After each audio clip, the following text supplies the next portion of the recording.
Singapore నుంచనే. చదువమ్మా, పర్వాలేదు. ప్రియమైన కృష్ణకు నమస్కారం.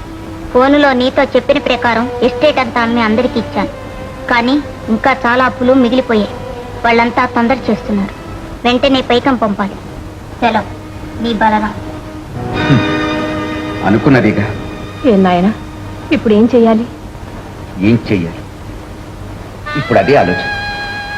కానీ సమాధానం దొరకటం లేదు. ఎవరిని అడిగితే ఎవరిస్తారు? ఎవరూ ఇవ్వడం. డబ్బుంటే అందరూ డబ్బిస్తారు. అది ఏం చిత్రం? బాబు, నా మాట వింటావా? చెప్పమ్మా. ఈ సమయంలో అంతకంటే మార్గం లేదు. అందులో అవమానం లేదు. మీ మామయ్య దగ్గరికి వెళ్ళి కాస్త డబ్బు అడిగి తీసుకురా. ఈ అప్పులైనా తీర్చేద్దాం. నువ్వు అడిగితే కాదనండి ఆయన అని నీ నమ్మకం. వద్దమ్మా, వద్దు.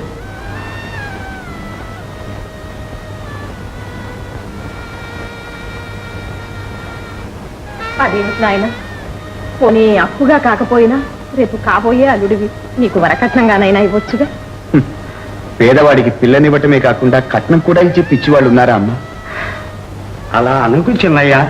మామగారు మీకివ్వకుండా ఇంకెవరికిస్తారు? వెంకన్న, అన్నయ్య, మన కోసం కాకుండా వదిన కోసమైనా ఇస్తాడు. వెళ్ళిరా అన్నయ్య, వెళ్ళన్నయ్య. బాబు, ఇంతమందిని చెప్తున్నావు, మా మాట విన్నాయన.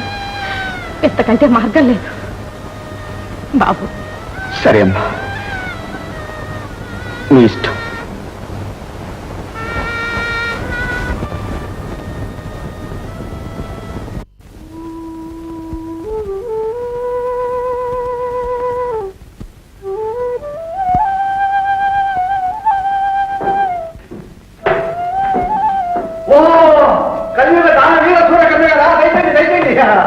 అడిగిన వాళ్ళకి అడిగిందల్లా అడిగినట్టు దోషించేసేసారు.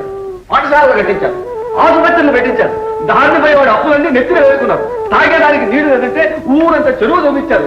దాయాలు చేశారు, ధర్మాలు చేశారు, చివరికి దివాలా తీశారు. ఇప్పుడు ఆ పుచ్చుకున్న వాళ్ళంతా ఏమయ్యారు? వచ్చి ఆదుకుంటున్నారా? ఇప్పటికైనా తెలుసుకో, తనకు మారిన ధర్మం మొదలు చేయడం బేగమని. మామ, నేను నీ దగ్గర పాఠం నేర్చుకోవడానికి రాలేదు. ఎందుకు వచ్చావా? మామ దగ్గర కాస్త కూస్తో మిగిలింది, తీసుకెళ్లి తగాడగా వచ్చావా? నాన్న, ఏమిటి నాన్న, బావని ఎందుకు బాధపడతావు? ఏం చేయమంటావు? వాడు చేసిన పని నెత్తినెక్కించుకోమంటావా? రాధా, ఇవన్నీ నీకు అనవసరం. వెళ్ళు లోపలికి.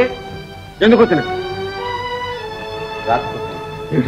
రాధ కోసమే. అబ్బా, నువ్వు రాధ కోసం రాక్కర్లేదు, రాకూడదు కూడాను.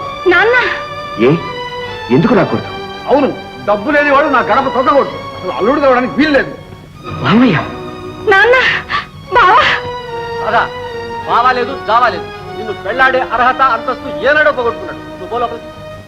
పొమ్మంటుంటే ఏమో ఇంకా నిలబడ్డావు? ఒక్క మాట చెప్పి పెడదామని. నువ్వేమిటో నాకు చెప్పేది? మీరు మనుష్యులు కాదు. మీలో మానవత్వం లేదు.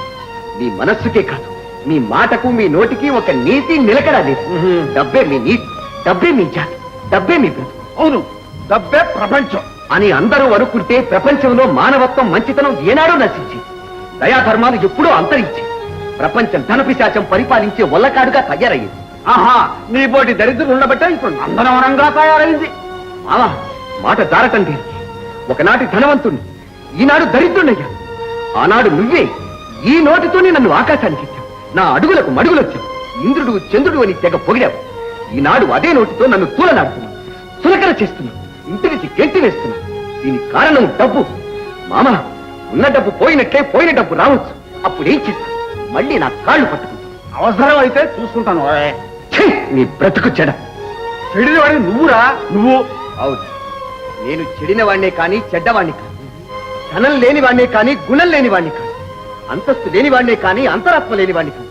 మామ, కాదు, మిమ్మల్ని అలా పిలవటం నాకు అవమానం కాదు, మానవత్వానికి అపచారం. ఒక్క మాట జ్ఞాపకం ఉంచుకోండి. లేనినాడు కాల తన్నించుకున్న వాడికి ఉన్ననాడు కాల తన్ని అవకాశం, అధికారం లభిస్తుంది. అంతేకాదు, నేను చంచలమైన ధనాన్ని పోగొట్టుకున్నాను, కానీ చల్లలేని ధర్మాన్ని నిలబెట్టుకున్నాను. అదే నన్ను కాపాడుతుంది, అదే నాకు ఆత్మ తృప్తి, అదే నన్ను రక్షిస్తుంది రక్షిస్తుంది చూస్తానుగా. చూడటానికి మనస్సుండాలి, అది మీకు లేదు. లేకపోతే పోయింది. పో, వెళ్ళు. ఈ ఉపన్యాసం ఉండడానికి వీడెవరు తీరిక లేదు. పోయి గురించి వెళ్ళు. పెడతాను.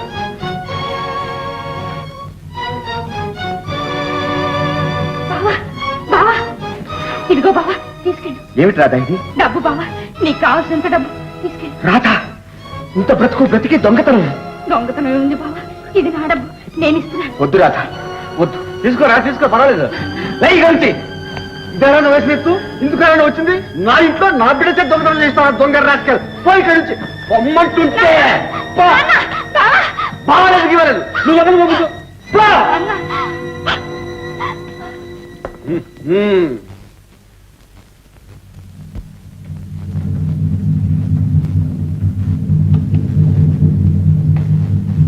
చిన్నయ్య, చూసావా ఈ అన్యాయం?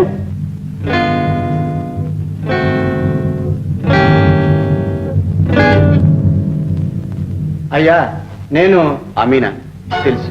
ఈ డిగ్రీని అమలు పరచడానికి వచ్చాను, అది తెలుసు. ఇప్పుడే వస్తాను.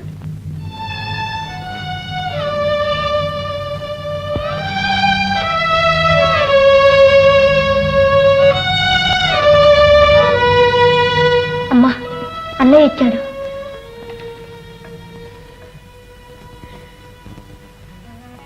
ఏ నాయనా, వెళ్ళిన పని ఏమైంది? మావయ్య డబ్బు ఇచ్చాడా? ఇచ్చాడమ్మా. ఇవ్వకూడంది ఇచ్చాడు, అనకూడంది అన్నాడు. అన్నీ ఓర్చుకుని అన్నిటికీ తల ఉంచాడు. ఇంతకన్నా నేను చేయగలిగింది ఉందమ్మా. ఏమైనా కృష్ణ గారి గుణం ఉంటే అది గుణం. అందుకే కదయ్యా అన్నారు, ఏనుగు పడుకున్న గుర్రం ఎత్తని.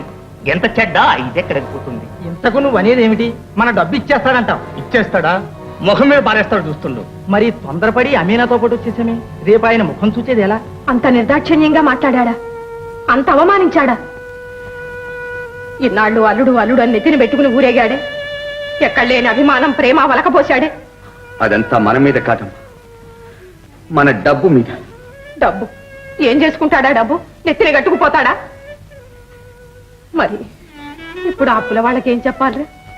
చెప్పేది ఏముందమ్మా, వాళ్ళకి ఇవ్వాల్సింది ఇవ్వటమే. మన దగ్గర ఏముంది నాయనా ఇవ్వటానికి? ఎందుకు లేదమ్మా, ఈ ఇల్లు మాత్రం డబ్బు కాదా? బాబు, ఏమిటి నాయనా నువ్వు మాట్లాడేది? ఏం లేదమ్మా, బయలుదేరమ్మా. ఎక్కడికి బాబు? ఎక్కడికి ఏమిటమ్మా, ఇంత విశాల ప్రపంచంలో మనం తలదాచుకోవటానికి చోటే లేదా అమ్మా? ఈ పరిస్థితిలోనా? అమ్మా, చెడి బ్రతికినా బ్రతికి చెడ్డ సొంత ఊళ్ళో ఉండకూడదమ్మా. బయలుదేరమ్మా. అన్నయ్య, పర్వాలేదు లక్ష్మి, బయలుదేరు.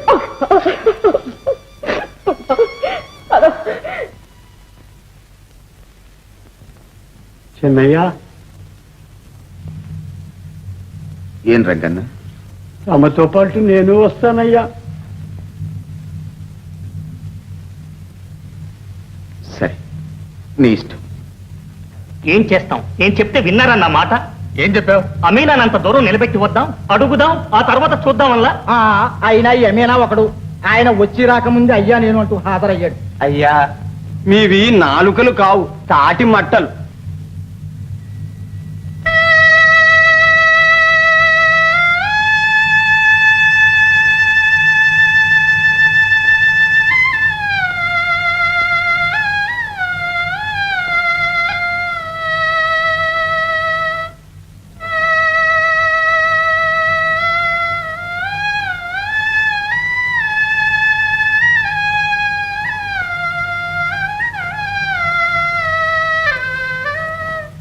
అమీనా గారు, మీ కోర్టు ఉత్తర్వు అమలు జరపవచ్చు. ఆహా, అలా అని చెప్పి ఉన్న డబ్బు తెచ్చుకోమంటే పెట్టిలో పెట్టుకుని ఉంటున్నానండి. అమీనా గారు, పెట్టి తెరిపించండి. అయ్యా, ఆ పెట్టి కాస్త చూడొచ్చు.